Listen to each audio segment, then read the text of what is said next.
Have you ever stood under a burning sunset and felt time stop? That's the feeling we chase tonight. We're stepping back to the very dawn of history, when the air was still sweet with newborn creation and every shadow carried a secret. A solitary man kneels in the dust outside, shoulders tight, eyes to the sky. His name is Cain, firstborn of Adam and Eve. The weight on his face? It's more than desert heat. It's a storm that started with one forbidden sacrifice and ended with the first spilled blood. But tonight's mystery isn't the murder. It's his marriage.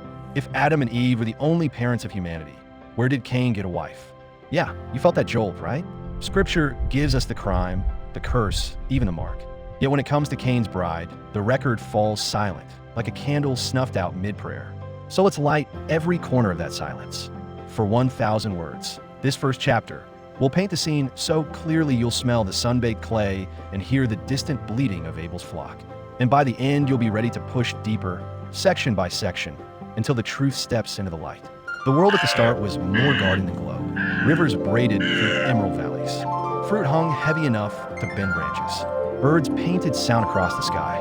And right at the center stood Adam and Eve, fresh-formed clay crowned with the breath of God. Picture Adam's first gasp, lungs filling with air never breathed before. Imagine Eve's eyes opening, reflecting the whole garden at once like twin mirrors of paradise. They laughed. They learned words. They traced each other's faces with nervous wonder. They were the first poem spoken by a divine voice. But even in perfection, choice lingered like a sharp edge. One bite of fruit tore the future wide open. Sent eastward, they carried both love and loss, both promise and pain. And soon, in a simple animal skin shelter, Eve's cry split the stillness of night. Cain was born. Baby Cain clutched his mother's thumb. Adam whispered his son's name, which means acquired, believing this child was proof God hadn't left them alone. A year later came Abel, gentle eyes and steady hands, destined to tend flocks. Abel learned to read the sky, the grass, each bleed. Cain, by contrast, felt the soil under his nails and the heat of the noon sun on his back. Two brothers, two callings, one God watching. Years rolled by, and the brothers brought gifts to the Creator. Cain placed bright figs and fat melons on a rough-hewn altar. Good, but maybe not his best. Abel laid a spotless lamb, its wool white as starlight. Its lifeblood poured with trembling reverence. Smoke rose, wind shifted, and heaven favored the shepherd. Cain's chest tightened like a fist. Firelight danced across his face, carving jealousy into sharp lines. God's word of warning floated over the flames. Sin is crouching at your door. You must rule over it. Cain didn't slam that door shut. He opened it. The next day in the open field, rage swung wide, and Abel's blood stained the earth. One breath Abel was there, the next he was a memory. God's question fell like thunder. Where's your brother? Cain's answer, colder than stone. Am I my brother's keeper? Justice came swift. The ground that once grew crops for Cain would now resist him. Restless, wandering, marked. Scholars argue over the mark's shape. Glowing rune, dark scar, something spiritual only threats could sense. Whatever it was, it shouted, hands off, vengeance belongs to God. Cain stumbled east into the land of Nod. The very word means wandering. Sand swallowed his footprints before dusk. Night after night, he stared into star fields, each one a silent witness to the shadow on his soul. Alone, unrooted, cursed. Yet the record shocks us next. Cain knew his wife, and she conceived and bore Enoch. Genesis 4 verse 17 pause. Rewind. Play again. Wife. Where did she come from?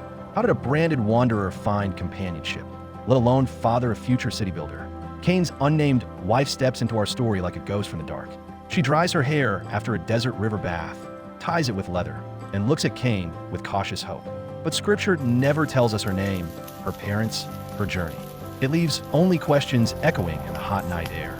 Did she share Cain's bloodline, perhaps a sister born years after Eden? Did she come from another branch of humanity? Families unrecorded but real? How many unseen daughters laughed, cooked, and carried water while the narrative spotlight followed their brothers? Their silence in the text is loud in our ears. Tonight we're determined to hear it. Cain's mark glows faint in the moonlight. His unknown wife watches it pulse like ember under skin, part warning, part mercy. Ahead lies the first human city, Enoch's city, built by a man doomed to wander. But before bricks can rise, we must learn who walked beside Cain and Nod and why her story matters. A garden of unnamed daughters long before Cain's feet ever touched the wasteland of Nod, Eden's outskirt valley pulsed with fresh life, and not just the two brothers we know. Scripture hints at a whole chorus of children born in the gap between terse verses, kids who never made the family photo but shaped humanity all the same. Today we meet them, Adam and Eve's unnamed daughters. Eve kneels on a woven reed mat, sweat beading on her brow, Adam at her side. The world is still so new that even pain feels like undiscovered territory. With each contraction, Eve grips Adam's hand until his knuckles blanch. Finally, a wail, high, fierce, unmistakably female, slices the hush. Adam's eyes widen. Eve exhales, exhausted but shining. Her voice is strong. Adam whispers, wrapping the tiny girl in linen dipped in warm river water. They name her. Well, that's the thing. We don't know the name. The parchment of Genesis rolls past in silence. Yet for 9 sparkling months, she grew beneath Eve's heart. She laughed, crawled, clapped at butterflies. She mattered. Over the next decades, that scene repeats. Eve, resilient as an oak, delivers child after child. Boys who will farm, herd, or forge, and girls who will plant, sing, weave, and one day carry the next generation. Picture a small clearing filled with toddler giggles, little footprints crisscrossing the dust. Abel teaches 2 younger sisters to braid vines into rope. Cain shows a gaggle of brothers how to pack irrigation ditches with clay. Life is loud, messy, glorious. If these daughters were so vital, why doesn't Moses list them? In ancient storytelling, lineage was traced through sons, the culture's shorthand for inheritance and covenant. Scroll space was precious. Scribes wrote what propelled the story of salvation. Daughters, while crucial, slipped between the ink lines. But silence isn't absence. Archaeologists know that early agrarian families depended on every hand. Girls milked goats, patched clothing, even copied their father's oral tales. Without them, no clan lasted a single season. Think of Scripture as a spotlight on a vast stage. You only see the figures central to the unfolding drama, but hundreds more stand in the dark wings, whispers rising like backstage chatter. Tonight we hand those silent actresses a mic. She leans over her teenage daughter. Let's call her Leora for light. Teaching which leaves soothe a fever and which roots help a colicky baby sleep. Leora's eyes sparkle. She's memorizing every remedy. One day, she'll become the clan's healer, and generations will bless her wisdom, though her name fades from record. Beside the central fire, Mara, perhaps 17, threads dyed wool through a primitive loom. She hums a melody that Abel set to flute. The cloth will become swaddling for another sibling, or maybe a banner for worship. Creative sparks leap between siblings like fireflies. Modern ears twitch at the thought of siblings marrying, but rewind the cultural tape. No towns, no neighboring clans, no genetic degradation yet. In their primal health, Adam's children were the only viable pool. The command be fruitful and multiply demanded cooperation over squeamishness. Imagine a family meeting beneath a sprawling terebinth. Adam outlines new boundaries, which plot of land belongs to which adult child, where wells will be dug, how trade of wool for grain stays fair. In that circle stand half a dozen grown daughters, some already pregnant, some newly betrothed. Their eyes brim with both excitement and nerves. The world outside the clearing is wide, unknown, and theirs to tame. Let's linger on the pivotal day of the offerings, this time through a sister's eyes. She pauses behind a fig trunk, watching her older brothers at 2 separate altars.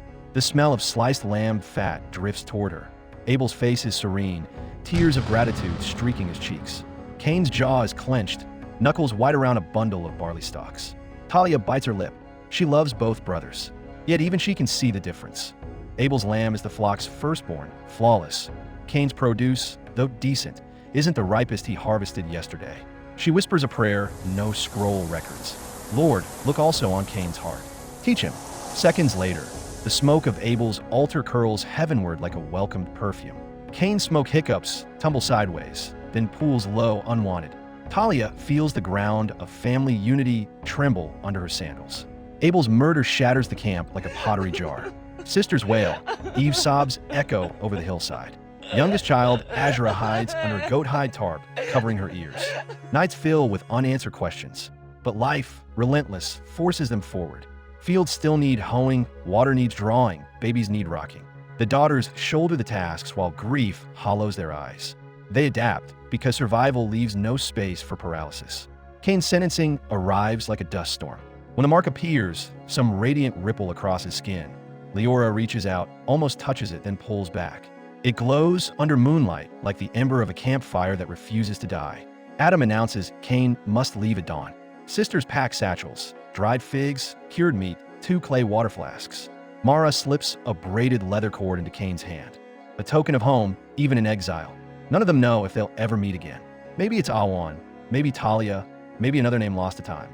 Whoever she is, she chooses the wanderer, threads her story with his, and carries the possibility of redemption into Nod's barren soil. Because out of exile will rise humanity's first city, stone by stone, argued over, sweat-stained, then christened Enoch after their son. The unnamed daughter becomes founder-mother of urban life. Skyscrapers, traffic lights, smartphone towers. Trace them back, and you'll find her working callous palms setting the first brick. The campfire at Eden's fringe dims. Sisters gather, arms intertwined, watching 2 silhouettes fade into the star-soaked horizon. Tears glisten, but hope flickers too. Hope that even cursed wanderers can build something lasting. Fear in the land of Nod, the land of endless wandering. Here, every footstep feels like it presses on a fault line between hope and dread. Cain trudges forward, tunic torn, eyes rimmed by sleepless nights. Beside him, the hooded woman we met only in silhouette.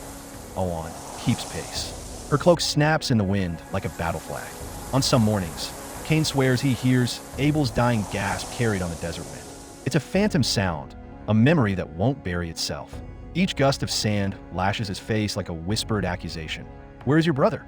Awan notices the shiver that crosses Cain's spine. She reaches out, briefly lays a hand on his forearm. Her touch is gentle, but her eyes are hard with determination. She has chosen exile with him, and she will not flinch. Night falls quickly in Nod. When the sky turns indigo, the mark of Cain flickers across his skin, an eerie luminescence, like moonlight trapped under flesh. While beasts slink close, sniff, then back away. Wandering raiders in search of easy prey catch sight of the glow and freeze, suddenly unsure. Awan studies the mark by firelight. It pulses to the rhythm of Cain's heartbeat, warning and shield in one strange sign. Maybe God's mercy rides inside that glow. Or maybe it's a brand that screams killer to every stranger. Silence settles, except for flames licking dry tamarisk branches. Overhead, constellations sprawl across a cloudless dome. Ancient maps for travelers who've lost their way. Days turn to weeks. Wandering yields to scouting. Scouting yields to planning. At the lip of a dry riverbed, Cain stops. He studies the lay of the land. The slope for water runoff, the ridge that could house watchtowers, the distant stand of acacia trees for lumber. Something stirs inside him, half memory, half dream, an ache to build. Cain drives a wooden stake into the earth. Awan drags thorny branches into defensive mounds. Together they scoop mud and straw, shaping the first sun-baked bricks. Sweat beads on their brows, mixing with dust until even their eyelashes look earth-streaked. Other wanderers appear, cousins, distant kin, fringe dwellers drawn by the sight of smoke from Cain's campfires. Fear flickers in their eyes when they notice the mark, but hunger overrides hesitation. They trade labor for bread, water, shelter. A settlement begins to pulse to life. Months pass. In a hut of woven reeds, Awan's labor pains strike like sudden thunder.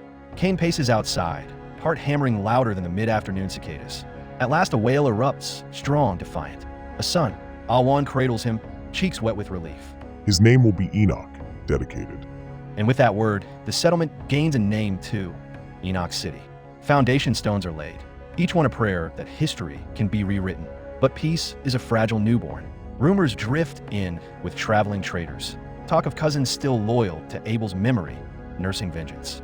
Awan listens from behind a reed screen while Cain negotiates grain for flint blades. That night, beneath oil lamp glow, Awan ties her hair back and sketches fortification ideas in charcoal on a flat stone. Trench here, watch platform there. She will not allow her child to grow up under the knife edge of fear. Cain watches, all mingling with anxiety. You never question if I deserve this chance. None of us deserve anything. We build or we die. Choose. Around a central fire, Cain convenes the first town meeting. Men and women, sun-beaten, calloused, fiercely alive, circle up. The glow of the flame reflects in their eyes like tiny suns. Cain's voice is raw but steady. I carry a mark you all can see. Yet God spared me. We can choose rage, or we can choose reason. This city will be a place of order. No vengeance, no blood feuds. A murmur ripples through the crowd. Some nod, others grip spears tighter. Finally, an elder, gray-haired Kenan, grandson of Adam, steps forward, staff tapping hardened soil. If the ground once cursed you, Cain, perhaps bricks will bless you. We agree to peace for our children. They seal the pact by breaking flatbread, passing pieces hand to hand. The crack of crust echoes like distant thunder. But for the first time since Eden, Cain feels grounded. Yet when darkness blankets the settlement, Nightmares stalk Cain. He jolts awake, sweat-soaked, convinced Abel stands at the foot of his straw mat. In a vision, Abel's eyes are endless night. Blood trickles from a wound that never closes. You fled, but my voice followed. Cain gasps, clutching his chest. Beside him, Awan stirs. She presses her palm over his racing heart until his breathing slows. Outside, jackals yip at the pale moon, their cries melding with Cain's muffled sobs. At dawn, Cain kneels by the riverbed, washing sleep from his face. The mark gleams against rising daylight. Less a scar now, more a luminous sigil. Children splash downstream, unafraid. For them, the mark is normal, almost comforting, a nightlight against monsters they've never seen. Cain wonders, is this what mercy looks like, glowing proof that even killers can father cities? Or is it a cosmic billboard? Remember what blood cost you. Maybe it's both. Later, Awan stands on unfinished ramparts, baby Enoch on her hip. Desert wind ripples her cloak. She speaks softly, but Cain hears. One day our descendants will fill more land than your eyes can see. Some will chase shadow, some will chase light. Your mark will still speak, warning or promise. Make sure they hear the right story. Cain places a hand on the rough stone of the wall, still damp from yesterday's mud mixture. He imagines towers, markets, children learning to read stars. He imagines, for a fleeting second, forgiveness. Far out on the horizon, a dust plume rises, travelers or avengers. No one can tell. The century's horn blares twice. Cain's pulse kicks into a sprint. Awan hands Enoch to a nurse, lifts a spear. The first city on earth stands between progress and the past is riding hard. The siege of forgotten blood, a sharp horn splits the air. Workers drop bricks. Children freeze. On the half-built wall of Enoch, Awan scans the distance. Her grip tightens around notched spear. Cain races up a wooden ladder. Sweat streaks across his brow even before the fight starts. Below, townsfolk scramble. Women yank carts into alleys. Boys tote sloshing clay jars to refill water barrels. Blacksmith Tubal, arms like tree trunks, hands out crude bronze axes fresh off the anvil. Cain tries to sound brave, Hold steady. The wall is strong. but he knows it isn't. Only the southern curtain stands waist high. The western rampart, where the riders aim, tops out at his shoulders and is still wet mud on woven reed frames. The riders break through the haze, lean men on wiry horses, cloaks snapping. At their head is Asher, grandson of Adam, through another branch, Abel's old fishing partner. His eyes burn like coals. They rein in 40 paces out. Asher swings off his horse, plants a spear, and cups his hands. Cain, murderer, come answer for Abel's blood. Cain's throat goes dry. He steps onto the rampart. Wind whips his tunic and flaps the crimson cloth that hides his glowing mark. I bear the curse already. Leave the city in peace. Your curse is light. Justice demands life for life. Behind Asher, riders slam spear butts against shields, clang-clang in steady rhythm. Clouds slide, sunbeams stab the rampart, and Cain's covered mark blazes through thin cloth, bright as molten silver. A murmur ripples through the attackers. Some shift uneasily, remembering God's sevenfold threat. Awan steps beside Cain, lifts her chin. This city shelters children, some of your own kin. Spill blood here, and it stains your future too. For a breath, only desert wind speaks. Asher's face hardens. He jerks his spear overhead, a signal. One rider looses an arrow. It whistles, strikes a mud brick with a dull thud. Another arrow flies. This one finds Kenan, the gray-haired elder. He drops, clutching his shoulder, crimson soaking his robe. A collective gasp. Women scream. Cain's stomach twists. Rage clashes with guilt inside him like two iron blades. Archers knock. 3 teenage boys lift roughly carved bows. Their hands tremble, but they aim. Fire! Arrows streak back, kicking dust at the rider's feet. No hits, but horses shy. The line wobbles. Awan pulls Cain into the shadow of the wall. We cannot outfight them. Outthink them. She scrapes a quick map in the dirt. Dry riverbed, thorn hedges, narrow pass between 2 boulders. Draw them left into the thorn choke. Their horses can't turn there. We ambush from the ridge. Cain nods, wipes sweat from his brow, and steels himself. He calls to Tubal. Take 10, circle behind the rocks. Wait for my shout. Tubal grunts agreement, hefts his axe, and sprints off, dust puffing at every step. Cain lifts a battered shield, climbs down, and strides through the half-open gate. His legs feel like wet clay, but he forces each step. You want the marked man? Come take him. He waves, then turns and runs left toward the thorn choke. Spears point after him like steel fingers. Asher snarls, spurs his horse. Cain ducks between ragged thorn bushes. Horses plunge in, hacking hooves tangled. Riders curse. From above, Tubal squad springs, raining stones and swinging axes. One rider topples, shield split. Another's horse rears, throwing him into spines.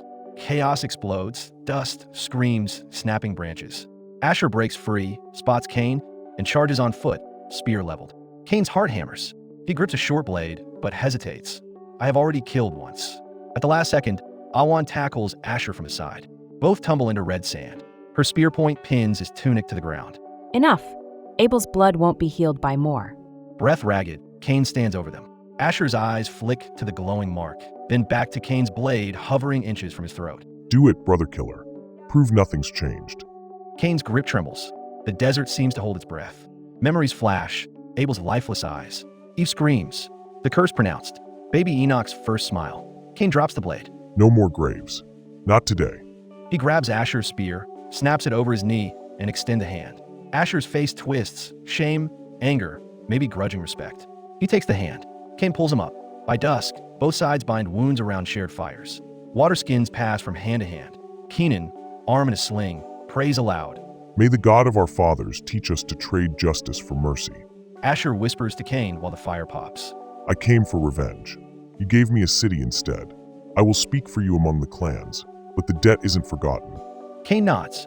Then help us write new law, so no one must avenge again. Using a charred stick, Awan marks words on cured hide. Simple rules.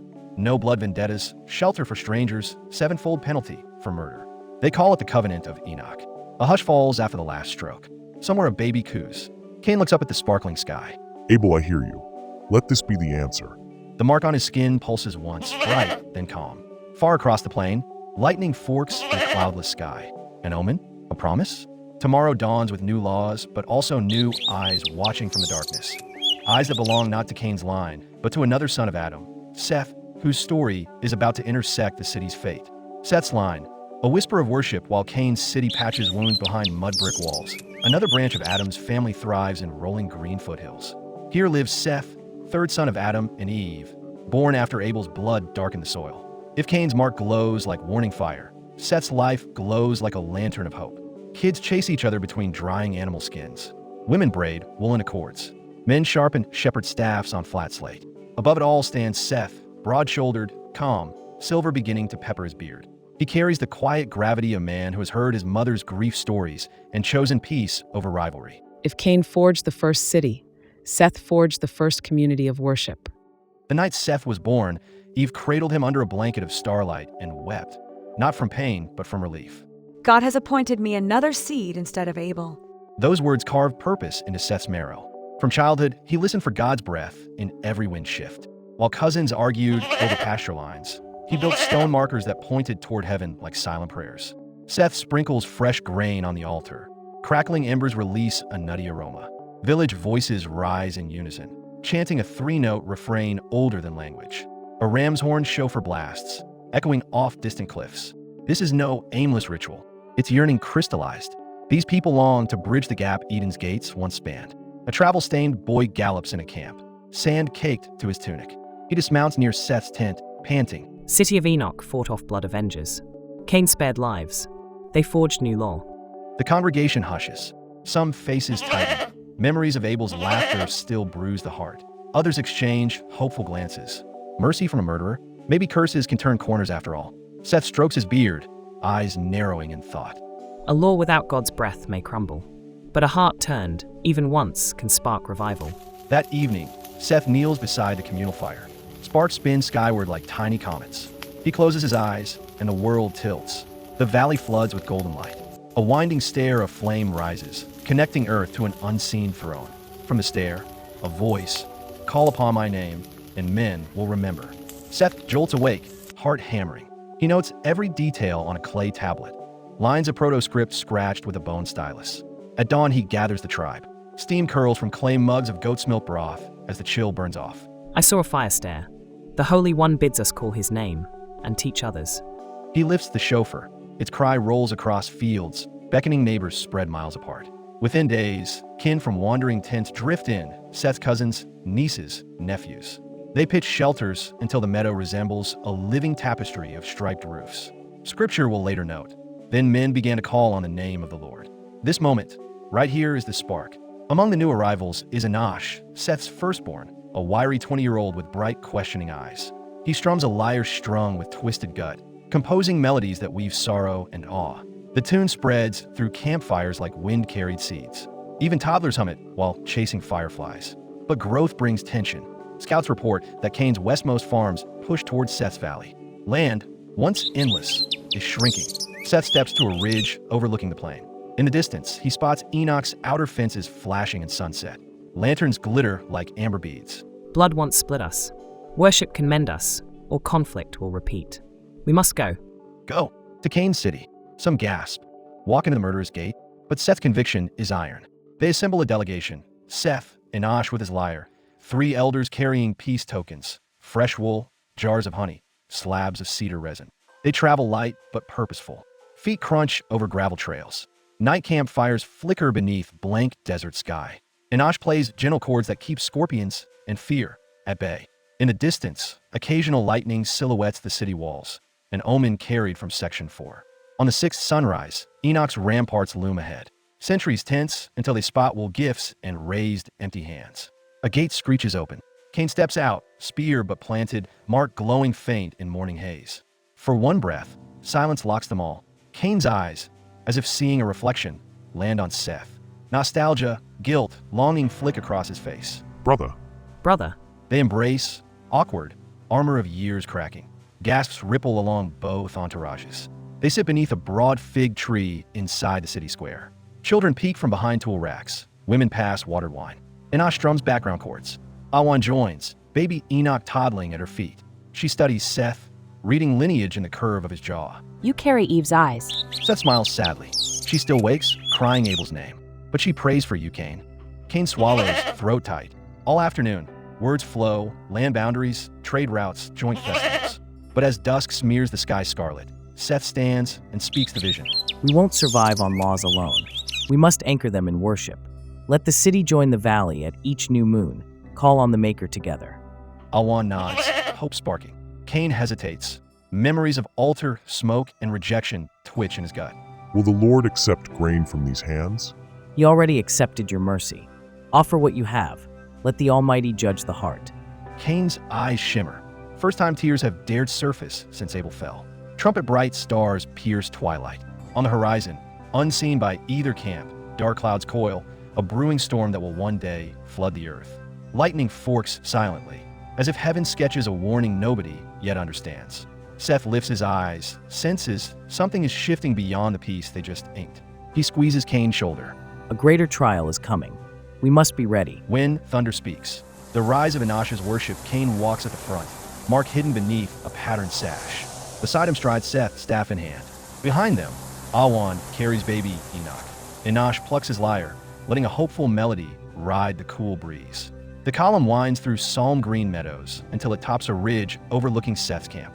On cue, hundreds of valley dwellers raise palm fronds and cheer. The sound ripples like wind through wheat. At Meadow Center, stonemason from both groups unload sleds of glittering limestone. Under Enoch's rhythm, hammers tap syncopated beats, ping ping ping as wedges split blocks. Thud thud as hefted rocks settle into mud mortar. Children gather wildflowers to weave into garlands around the altar base. Sisters from Cain's line mix crushed berries with goat milk to paint tiny crimson spirals. Echoes of Abel's lost blood, now redeemed as art. Cain places the keystone. His hands shake. Seth covers them with his own, steadying the lift. They lock eyes. No words, only a nod heavy with history. Light of heaven, mingle mercy with justice. He passes the torch to Cain. The mark beneath Cain's sash pulses once, silver undercloth. Cain touches the torch to the altar's central bowl of pressed oil. Whoosh, a clean white blaze climbs skyward. A gasp ripples through the crowd. Then silence, thick, reverent, expectant. Beyond the eastern ridge, bruised dark clouds coil. Lightning forks silently, sketching jagged ribs across the belly of night blue sky even before the sun fully sets. Enoch senses it first. He stops strumming, eyes widening. A static tingle lifts every arm hair. Sheep bleat restlessly, dogs tuck tails. Storm season ended moons ago. A sudden crack like stone shattering the heavens. A bolt spears a lone terebinth tree on the knoll above camp. The tree ignites, branches flaming in twisting orange ribbons. Crowd recoils. Mothers pull children close. But Seth steps forward, palms raised. Do not fear. The Maker answers with fire, as he answered our father Adam with breath. His words fall in a hush. Even the wind pauses. Enoch lifts his lyre again, fingers trembling but resolute. He begins a new melody, minor key, edges raw like the crackle of lightning. Voice lifts. From dusk to dawn, we hear you call and thunders roar, and raindrops fall. We raise these stones, we bend these knees, light our hearts like burning trees. The choir of valley folk and city settlers joins. 1,000 voices weave through thunder booms, refusing to yield to fear. Each syllable feels like a nail fixed into the great rift between humans and heaven. Awan watches the burning tree. Embers spiral upward, carried by storm gusts. For a brief instant, sparks trace 7 distinct arcs before blinking out. Sevenfold again. Could be a warning. Our treaty won't hold unless hearts change, not just laws. Cain swallows, gazes around. Some faces shine with awe, others flicker with doubt. A few young men from his city clutch bronze knives, restless, and use to open worship. Old habits of gain and steal itch beneath their tunics. Lightning strikes again, this time in the valley beyond, sparing both camps but splashing white light across every face. It seems to carve wrinkles of decision into the crowd. Seth climbs the altar, voice loud enough to rival thunder. As God marked Cain, let us mark this covenant, 7 stones for sevenfold mercy. Workers heave 7 boulders, each taller than a man, around the altar perimeter. On the last stone, Cain pours leftover oil. A child from Abel's forgotten branch steps forward, tiny hand shaking, but she strikes flint. The oil blazes, ring lighting the assembly with golden aura. Everybody kneels, Cain's warriors, Seth's shepherds, marketplace sellers, timid teenagers. Thunder mutters overhead, but no more bolts fall. Rain begins, gentle, cleansing. Morning breaks clear. Scorched terebinth stands blackened, yet unfallen, a charred sentinel. Around its roots, new grass already pokes through damp soil. Women scatter barley seed across muddy terraces. Children stamp them in, laughter returning. Enoch tunes his lyre to the drip of water off tent roofs. The first joint harvest festival is scheduled, moon cycle from today. But beneath optimism, subtle fissures appear. Cain's foreman Lamech eyes the shepherd wealth with envy. 2 of Seth's nephews whisper about bronze tools borrowed from city smiths. Traders gossip that distant clans have forged idols from river clay. Peace is planted, weeds wait to sprout. That night, after revelers sleep, Seth ascends the ridge alone. He charts constellations on a wax tablet. One cluster, Keshet, the archer, glows unusually bright, its arrow aimed at the great sea. Judgment rides on water. He remembers the thunder-lit prophecy, greater trial coming. He strokes his beard, mind racing. If future wrath pours like oceans, only hearts anchored in worship will float. Behind him, Cain approaches quietly. Counting stars won't stop them from falling, brother. No, but mapping them might steer us when they do. They stand shoulder to shoulder, silhouettes against a sky peppered with cold fires. For a moment, old rivalry dies, only shared wonder lives. Far off, in a river valley unknown to either camp, a metalworker named Tubal-Cain discovers how to draw iron from ochre rock. Sparks shower as he beats glowing metal into a blade unlike any before, sharp enough to slice a fig leaf midair. His laughter echoes through cavern walls, a metallic clang that merges with the night wind headed toward Enoch. Iron in human hands. The line of Lamech, a muscular figure, Tubal-Cain, raises a red-hot blade with tongs. Sparks spray like fireflies as his hammer falls. For generations, Cain's folk worked soft copper and the valley's greenish bronze. But deep within this limestone hill, Tubal-Cain has found iron ore, black, heavy, stubborn. It hisses when plunged in a brine, harder than any tool his father swung. He grins, sweat streaking ash across his cheeks. Stone cracks, bronze bends. Iron obeys. Behind him, younger sister Naamah feeds the furnace bellows. Flames roar blue-white. Her eyes shine, equal parts awe and caution. Above ground, sunrise spills over a sprawling encampment framed by thorn hedges. At its heart stands the longhouse of Lamech, Tubal-Cain's father, great-grandson of Cain, and first man to take 2 wives. Ada, mother of Jabal and Jubal, manages herds. Zillah, mother of Tubal-Cain and Naamah, oversees metalworks. Lamech, broad-chested and silver-templed, paces the courtyard, leaning on a carved spear of polished ebony. Every step marks pride and secret dread. He feels the weight of Cain's shadow, even under bright sun. Outside the smithy, Jabal studies rope knots. He's the first true nomad, designing goat hair tents that fold like giant wings. With them, herds can roam farther, faster. Near a sycamore, twin brother Jubal tunes a 7-string lyre strung with braided sheep gut. When he plucks, the notes shimmer like morning dew. Music swirls through camp, softening tempers, wooing traders to stay longer and spend more. Iron, flocks, melodies. The children of Lamech gift the world new tools of survival and of soul.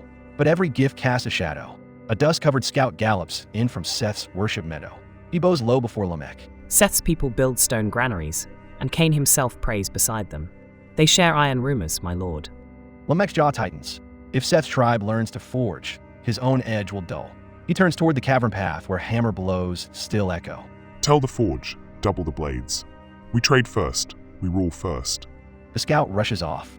That night, Jubal tests an experimental instrument, a hollow gourd pierced with reeds. When he blows, it wails a haunting two-tone cry. Campfires flicker. Herd dogs whine. Naaman steps from the forge, face smeared with soot, blade in hand. The mournful sound seems to wrap around the metal, as if asking, what price will this edge demand? Inside the longhouse, Ada and Zillah sit across from Lamech as torches sputter. Iron cuts both friend and foe. Will we sell to those who fear us? Cain learned mercy. Will his house unlearn it? Lamech slams the spear, but on packed earth. A house that hesitates falls. Iron chooses the strong. A hush. Flames crackle like bones. Days later, a dispute flares at a boundary creek where Lamech's herds mingle with Seth's flocks. Words ignite, then fists, then steel. Jubal Cain, eager to test his craft, lunges. An iron blade flashes. A shepherd from Seth's camp falls, leg gashed. Crimson stains the creek. The shepherd lives, but rumors race faster than healing. That evening, thunder crawls across a low sky. Lamech gathers his clan in the smithy's glow. He raises a sword so freshly forged it still steams. Hear my voice, wives of Lamech. Oda, Zillah, heed my word. I killed a man for wounding me, a youth for striking me first. If Cain is avenged 7 times, Lamech 70 and 7. The declaration chills every spine. Even Jubal Cain's hammer stills midair. In Enoch, Cain hears the report. His mark seems to flare hotter, as if protesting. He presses a trembling hand over it. In the valley, Seth prays beneath the charred terebinth, tears spotting his prayer shawl. Enoch weaves the grim news into a minor lament, warning children that anger amplified by iron shapes their future. Late at night, Naaman sneaks back to the forge. She lifts a steel dagger meant for trade, its edge moonlit. Turning it in her hands, she sees her own face, half lit, half shadowed. She plunges the blade into the coals, lets it heat until glowing, then quenches it in a bucket, warping the fine edge. Steam hisses, a whispered rebellion. Not every hand will serve blood. She hides the ruined dagger under a slag pile and watches sparks fade like dying stars. Despite tension, a caravan rattles toward Enoch, carts stacked with tent cloth, new instruments, and, wrapped in wool, the first shipment of iron sickles and spears. Lamech rides at its head, cloak snapping like a storm flag. Jubal's band plays cheerful procession tunes, but the beat sounds nervous. As the caravan crests the ridge overlooking Seth's worship meadow, lightning silhouettes the convoy. Down in the valley, Seth lifts his eyes from prayer and sees the glint of metal under torchlight. Between them stands Cain, the marked peacemaker, unaware that iron, stronger than his resolve, approaches. The shadow of 70 and 7. Cain's dilemma. Cain stands on Enoch's watchtower, cloak snapping. The mark glows faint through its fabric. Below, city folk gather, some cheering for trade profit, others whispering about Lamech's boast of 70 and 7. A chill schemes Cain's spine. He remembers Abel's lamb-wool altar, soft and harmless. Now iron's cold teeth promise harvests, or havoc. The gates swing wide with a wooden groan. Lamech rides in on a chestnut stallion, iron helm gleaming. Jubal's pipes trill a jaunty tune, but tension hums beneath every note. Seth, Enoch, and valley elders walk forward carrying baskets of figs and honey, a peace offering. Cain descends to meet them, senses clashing like flint and steel. Welcome Lamech, son of my line. May trade bless both herds and hearts, and may iron bless the hands that wield it. Thunder murmurs overhead, as if heaven clears its throat. Cain pulls Lamech into shade. Your vow of 77 rings loud. Mercy built these walls. Do not crack them with fear. Fear sharpens. Weakness dulls. Iron profits us both, if you stand firm. Lamech's gaze fixes on the mark. Perhaps even curses can be beaten into blades. Next dawn, a shepherd from Seth's flock discovers 2 lambs killed, throats slit with a sharp edge. Tracks show city boots. Rage sparks. Valley youths grab staves. At the gate, they clash with Lamech's drovers. Shouts spit, fists rise. An iron dagger flashes. Cain steps between, arms spread wide. Stop. The mark blazes silver white, bathing everyone in ghost light. Panic freezes muscles. Even the dagger wielder drops his blade with a clatter. A hush. Dust motes drift in sunbeams. One brother's blood already cries from my ground. I won't add yours. Inside the city hall, simple clay walls, ceiling hung with reed mats. Cain, Seth, and Lamech sit around a cedar table. Either iron serves the covenant, or covenant shatters. Let every blade be marked with the altar's sign. No weapon traded without oath of peace. Lamech drums fingers on the table, annoyed. Oath cannot bind ambition. But Naamah, standing by the doorway, speaks. Then ambition must bind itself. Who shapes iron shapes fate. Her words hang heavy. Compromise. Every iron tool or weapon sold inside Enoch will carry a double circle brand. Outer ring for Cain's mark of restraint. Inner ring for Seth's mark of worship. Under starry quiet, Naamah meets Awan beside the charred terebinth. Iron obeys the heart that holds it. My father's heart grows darker. Then light more lamps. Teach the children to wield iron for harvest, not hate. They clasp forearms, silent pact. In a leather pouch, Naamah hides a single iron seed, a tiny spade she forged for planting trees, not cutting throats. Purpose glints sharper than steel. 3 traders from distant desert clans arrive, whisper of Lamech's boastful song. Killing for a bruise, 77-fold revenge. The story travels faster than caravans, morphing into legend. Neighboring tribes sharpen spears, fearing Lamech's iron surge. Cain watches torches along the horizon multiply at night, rings of orange dots. Encirclement or curiosity? Anxiety seeds his sleep. He studies the mark in polished bronze like a mirror. Its glow pulses with his heartbeat. Fast tonight. Creator, you spared me once. How do I spare them all? No answer. Only distant thunder. Soft reminder of judgment brewing beyond mountains. He recalls God's ancient question. Where is your brother? Now his world holds thousands of brothers, city folk, valley dwellers, iron-hungry clans. Every decision might spill new blood. That night, lightning forks above Tubal Cain's cave. Rain hisses on hot anvils. Sparks mix with storm water, both steaming skyward like incense. Tubal Cain lifts a nearly finished sword. The double-circle brand glows red. For a heartbeat, he hesitates, sees his reflection fractured in the blade. Then he quenches it, decision unreadable.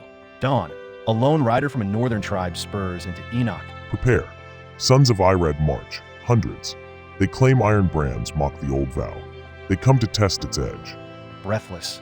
City bells clang. Valley horns answer. Cain grips the gate rail. Seth clutches his prayer staff. Lamech rests a casual hand on his branded sword.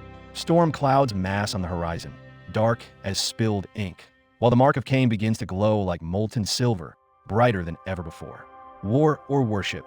The fire on 2 altars high on Enoch's wall, Cain grips the parapet. The mark under his tunic throbs, silver heat against rib and memory.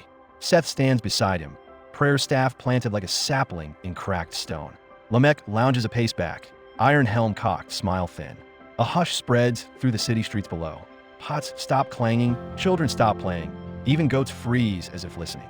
Seated around a clay map, the leaders speak hard truths. We meet iron with iron. Let gates stay shut. Walls will bleed them dry. A wall can't fence wrath forever. Let us meet them under truce at the altar. Worship first, weapons last. If we fire arrows, Abel dies a second time. If we bow in fear, Lamech's boast rules us. I will parley. Lamech scoffs but nods. The vote stands. Parley at high noon, in the meadow where the 7-stone altar rises. On the north side, Iridites in black leather mail form a crescent, spears rooted like young trees. Their leader, Mahalalel, wears a wolf pelt over bronze scale. His eyes, pale as winter sky, lock on Cain. On the south, city guards and valley shepherds line up shoulder to shoulder, bronze on one flank, staffs on the other. Seth stands in simple linen, arms lifted. Between armies waits the 7-stone altar, its oil bowl unlit, the charred terebinth murmuring in a faint breeze. Cain steps forward alone, palms open. The mark pulses beneath fabric, faint, steady. Mahalalel strides to meet him, wolf cloak rippling. Peace to you, cousin. Why come armed? Lamech's tongue tips scales of blood. 70 and 7 wounds echo across valleys. We bring balance. Thrusts forward an iron spear, tipped dark with lamb's blood, evidence of Lamech's earlier raid. Lamech snorts, stepping out. One bruise paid, debt closed. Debt multiplies when iron sings. Spears tilt, fingers flex on bowstrings. Seth slides between the men, strikes flint. Sparks fall into the altar bowl, flame flares gold. He offers a lamb. Its bleat quivers through the silence. Cain assists, hand firm yet gentle. Blood trickles on heated stones. PSSS, steam rising like fragile prayers. Mahalalel hesitates, gaze flicking to iridite rings.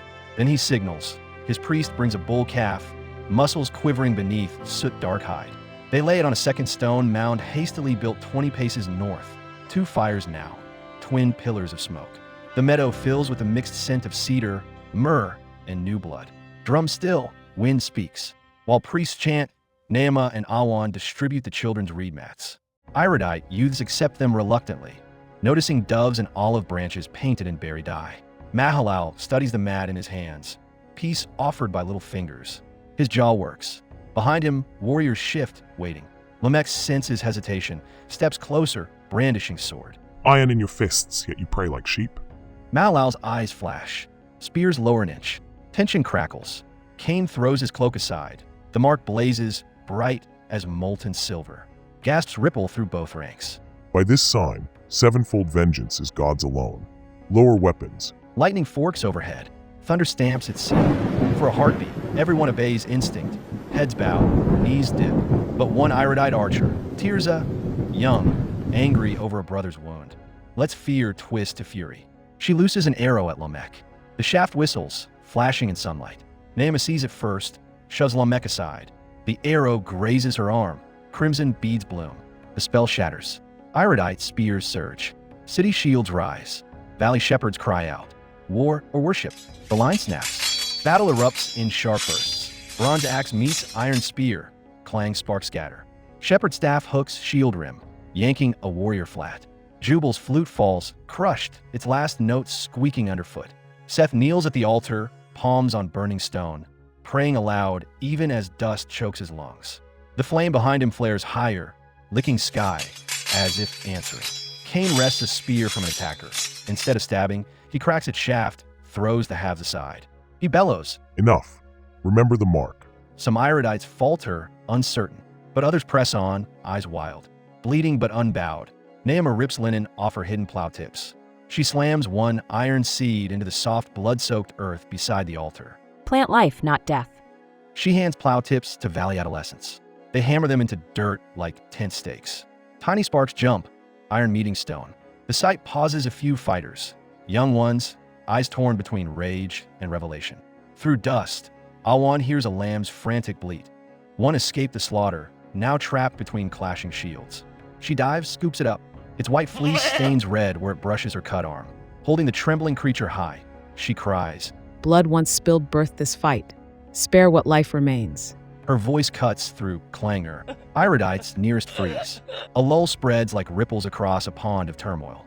Above, clouds roil. 7 thunderclaps roll in rapid succession. Boom, boom, boom, boom, boom, boom, boom. Then, eerie silence. A single colossal thunderclap follows, 70 times louder. None can count, only feel bone-deep vibration.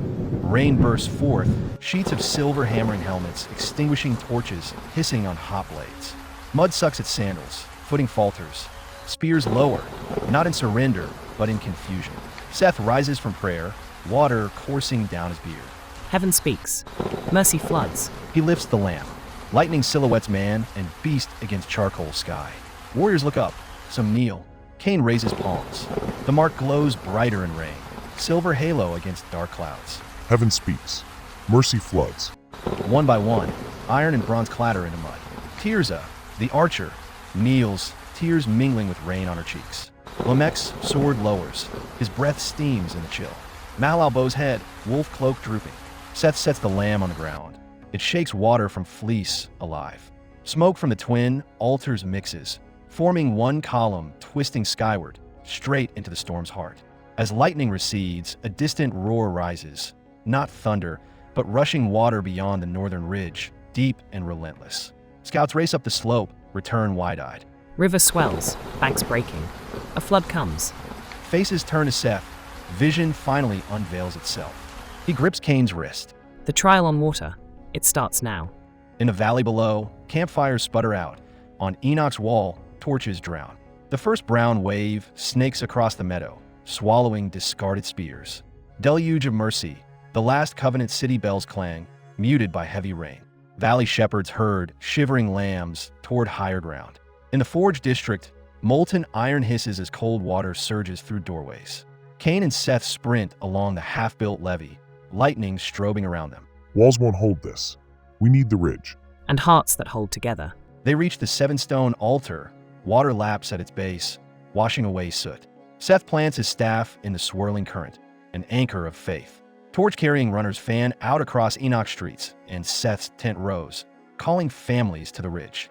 Overhead, the storm's eye flashes. Brilliant white reveals a single rainbow, ghosting inside black clouds before fading again. Cain, soaked and gasping, count survivors. Iridites, valley folk, city smiths, all pressed shoulder to shoulder beneath tarps flapping like wounded wings. We stand or fall together. Mahalalel nods. His wolf cloak drips river water, no longer fierce. Seth steps onto a boulder above the crowd. Rain streaks his face. Thunder makes every word tremble. The flood is judgment, but also cleanse. If we leave this ridge alive, let every house remember this day. Iron, bronze, staff, and plow united. He draws a charcoal circle on a flat stone, the outer ring of Cain's restraint, inner ring of altar worship. Then, new stroke, a simple sprout at the center. Life inside mercy. Naamah presses her iron seed into the damp stone's crack. Steam curls. Awan sets the lamb beside it. The animal bleats, then curls at Seth's feet, calm. Lightning flashes, 7 forks at once. Then a final colossal strike on the altar below. The 7 stones split. The fire bowl shatters, sparks hissing out in the flood. Drip, drip, drip of rain on hides forms a rhythm. Jubal, cradling his broken flute, hums a quiet countermelody. Children huddle around Naamah as she draws in mud. Tiny arc shape. Waves. Dull with sprig. Awan tells the story of Abel, not with bitterness, but as warning and hope. Storm clouds retreat east. Below the ridge spreads an inland sea. Treetops poke like dark islands. The city of Enoch lies drowned. Rooftops just visible. Altar stones scattered like teeth. A collective gasp. Grief ripples through the survivors. Some for lost homes, some for lost pride. Cain sinks to his knees, tears mixing with rainwater pooled on rock. The earth took Abel's blood. Now it drinks our labor. Seth kneels beside him, hand on his shoulder. Work can be rebuilt. Hearts keep the lesson. Lamech, helmet off, stares at the expanse, jaw clenched. Finally, he breaks the silence.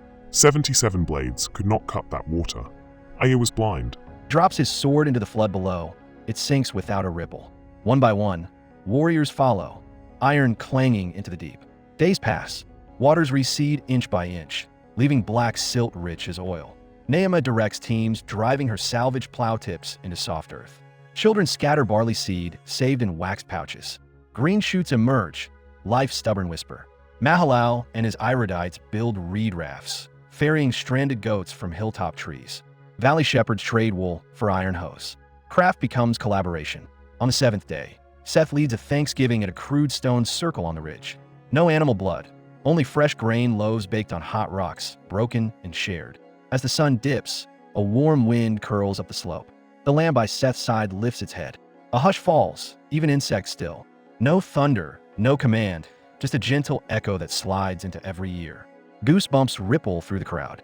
Cain feels the mark pulse once, then quiet, as if finally at rest. Before dispersion, Seth carves a pillar on the ridge, rings and sprout, plus waves beneath. Cain adds a final symbol, a small cracked stone fused with molten silver, representing the mark transformed. Naamah chisels dates, year 360 after Eden, to remind future wanderers. Awan presses baby Enoch's tiny hand in wet clay at the pillar's base, a print of tomorrow. Years later, green terraces stair-step down the ridge. Flocks graze where flood once raged. Enoch travels east teaching thunder song. Children beat drums like soft rain. Jubal Cain, older and gentler, forges plowshares inscribed with twin rings. Lamech tends vines, his boast now a vine-wound staff. In a distant valley, a boy named Noah listens as great-grandfather Methuselah recounts the deluge at Enoch Ridge. Noah's eyes shine, reflecting both river and rainbow. And that, seeker, is how mercy rode the flood and iron bent to grace. History might forget the ridge, but its covenant flows in every story of second chances. Unlock the answers in our next video, the hidden secrets before Adam and Eve. Click now and step into the dawn before the dawn.